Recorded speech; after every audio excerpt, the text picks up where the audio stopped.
तथा HCl अम्ल की अभिक्रिया जब हम आपस में कराते हैं तो सबसे पहले पदार्थ कौन सा बनता है? कैल्शियम क्लोराइड तथा कार्बन डाइऑक्साइड गैस रिमूव होती है और फिर H2O जल यानी कि जल बनता है।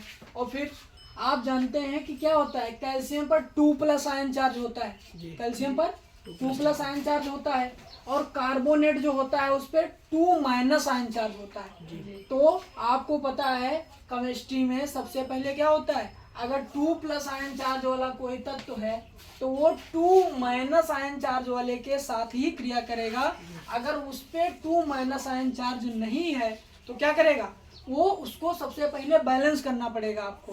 फिर उसके बाद जब उसको बैलेंस कर लेंगे तब वह उसके साथ अब क्रिया कर लेगा यानी कि CaCl2 बना लेगा।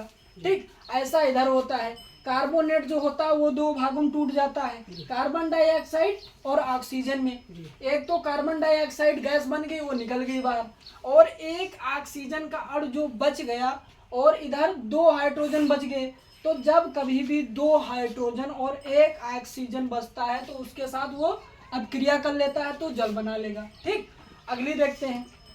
लेड नाइट्रेट को गर्म करने पर लेड ऑक्साइड, नाइट्रोजन डाइऑक्साइड तथा ऑक्सीजन बनते हैं। ठीक है, तो देखते हैं अब क्रिया के माध्यम से। PbNO3 यानी कि लेड नाइट्रेट का होल ट्वाइस, लेड नाइट्रेट का होल ट्वाइस, फिर गिव्स आउट PbO यानी कि लेड ऑक्साइड बनता है, फिर NO2 यानी कि नाइट्रोजन डाइऑक्साइड बनता है, फिर उसके बाद ऑक्सीजन बच जाता है, वह गैस क्या होती है, रिमूव हो जाती है। जब कभी भी गैस बनाएंगे तो एरो बनाते हैं ऊपर की तरफ, ठीक है,